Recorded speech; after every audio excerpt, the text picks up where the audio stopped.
Georgia Stull, Heartline Quiltworks. Today's video is about quilting with deeply nested patterns.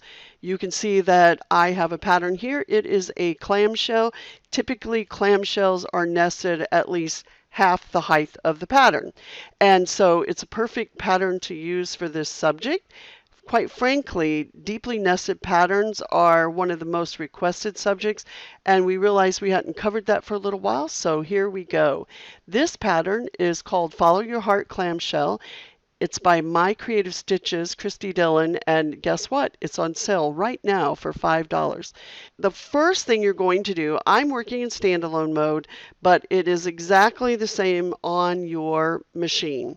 The first thing you're going to do is set up a boundary of your quilting space. This quilting space is about 22 inches deep and about 66 inches wide. Just like you do in edge to edge, except it's not automatic. When you click on edge to edge, it forces you, because it won't let you do anything else until you click out your upper left, upper right, lower left, and create the boundary of your quilting space.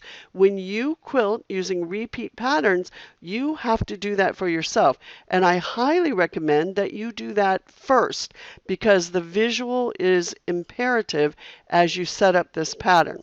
I could do this in edge to edge. There's no problem doing it in edge to edge. However, this is a fairly small pattern. Let's look at the properties, and you can see it's under 8 inches. So that means I could quilt multiple rows without rolling. And so there's a little trick I can do when I'm in repeat patterns that I can't do in edge to edge. So that's why I'm choosing to do it in repeat patterns.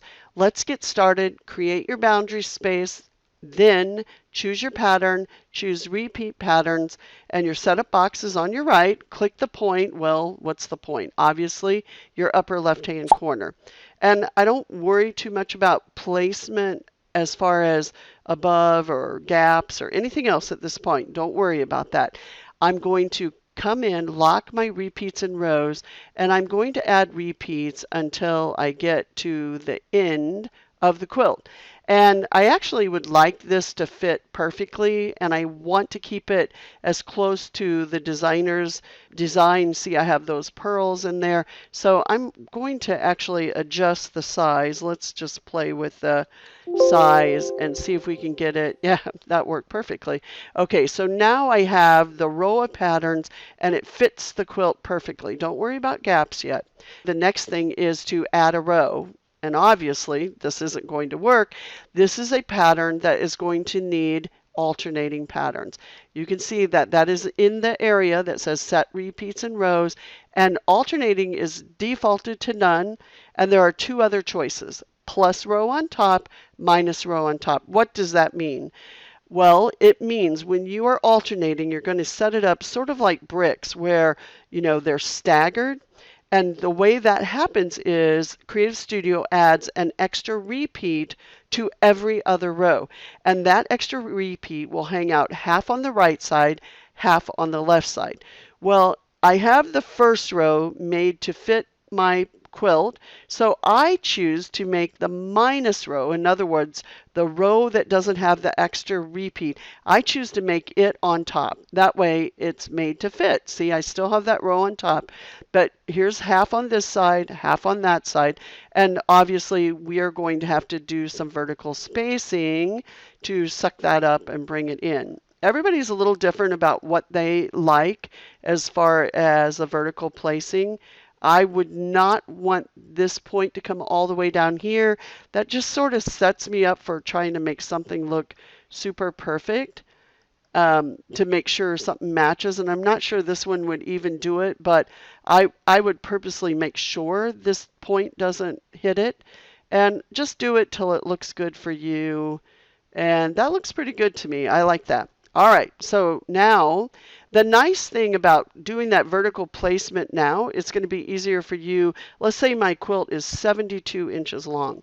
I'm going to add rows, but as I add a row, I'm going to be looking at my total space. So I have 15 inches of pattern right now. I'm going to add until I have at least 72 inches, which you can tell is going to be quite a few rows. And okay, so we're almost there, but remember, let's take it down one row because that is almost exactly 72 inches. We could make that work.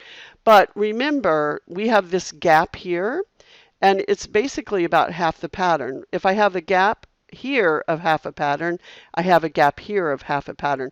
So personally, I find it easier to add one whole row extra, and that gives me half a row to hang out above the top so I can get rid of these gaps, and half a row down here to get rid of one of the gaps. And if I want to, I never worry about it, but I could go ahead and add an extra row. It is not going to hurt you to have an extra row. Most of the time, if I add a row, it's just one row. And once I've got this, the size that I want, I go ahead and say, okay. In repeat patterns, every pattern is, quote, stitchable. So they're all black. And you'll have to be ready at the end of stitching. It's going to want to go to the next row automatically. Next thing I'm going to do is use my shortcut key of Control A, and that will grab every single pattern on the screen. That makes this a little bit easier because now I'm going to use my directional up key, and I'm going to eliminate my gap. Now, I don't think it needs to be all the way to the tip top. I think that's enough for me. I don't think it needs to go all the way to that little crown mark. You can choose what you want, but I think that's good enough for me. This is the little speed trick because I actually have 1, 2, 3, 4, but not 5. See how row number 5 actually touches the boundary? So I can't stitch 5 rows, but I could stitch 4 rows without stopping. That is the part that I love. So here's how you do that. You're going to go up here and get draw line. And I want to make sure, I like to make sure that on my snap, let's look here, I want grid snap off, but I want end point on. And here's why. Sometimes it's really easy to think you're hitting the point on the pattern, but you're actually hitting the grid. So I turn off grid point, so I never have to worry about snapping to that. And I have that draw line, so I'm going to click from here to here. That's from the end of row 1 to the end of row 2. So that would stitch across row 1 and then back row 2. But I'm going to right click to stop that line. I'm going to follow this row 2 over, because that's where row 2 started, and I'm going to connect it to the beginning of row 3. Right click to stop that. And remember, I could do 4 rows, so I'm going to go to the end of row 3 and connect it to row 4 and right click. Okay? If you did this right, it's really easy to tell. You select the first repeat, right click, and choose order join. What a gift order join is. It just makes everything so much easier. It takes just a little bit for it to calculate. And yes, you can see that it is now going to stitch 4 rows for me from the first repeat to the beginning of the 4th row, but it's going to do it by going to the right, to the left, to the right, and back to the left. So while these are all selected, and I know that they're going to stitch continuously, I'm going to right click and I'm going to do fill inside.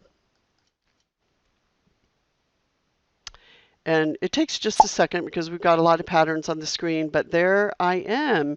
And it is going to stitch right from this beginning all the way to the end. Because I did a fill, I want to be really careful where the end is. And if I choose F11, I can see where the end is. I just need to make sure it didn't end way up, at the top of that last row, so that I have trouble accessing that point for my registration. So just double check that. If it is up here, you can change to nodes and just pull a node down. I do it all the time. This is actually at the bottom, so what I'm going to have to be careful of is when I roll my quilt, I'm going to have the pattern is going to go above this end registration. So I'm going to have to be careful and be this much distance. In other words, I'm probably going to roll my quilt till I'm probably right in here so that I know I can get this whole pattern repeat. The trick is this: you cannot do fill on any pattern that isn't fully in your space. You can only do fill on what is in your quilting space. Because if you did, let me just show you, well, let's just do this one because it's not very big. It looks like you're close. If I do a fill inside here, I want you to see what happened. At the boundary, it cuts that pattern off and I would lose that tip. Okay, let's do Control Z and bring it back.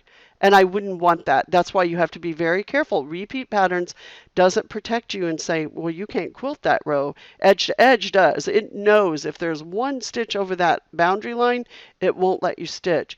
Repeat patterns doesn't protect you. You have to pay attention a little bit more and make sure you don't get yourself in trouble. So after you've quilted this, you can still use roll quilt just like you have on any other edge to edge. It's just that where's your end point going to be? It's going to be over here. So don't forget that. When you get done quilting this and you cut your thread and you click continue, the head is going to move because it sees the next row of patterns as immediately available for quilting. So you just have to hit stop when it starts to move, okay? Hit continue just like always. The head will start to move. You hit stop. If it bumps your belly bar and you get a little, notification, it's okay. It won't hurt your machine. Some people like to take the time and mark all the other patterns unsewn or sewn so that it won't do that.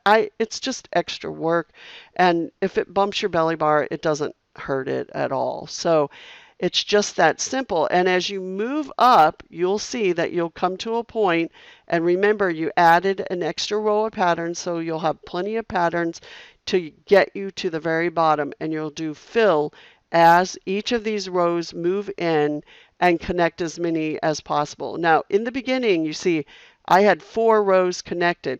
As the quilt rolls up on your pickup bar, it will fill up more space and it will reach a point where I'll probably only be able to get 3 rows at a time instead of 4.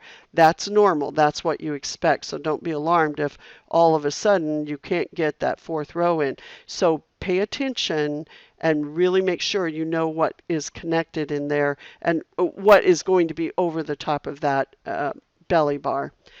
I hope you find this to be helpful. Happy quilting!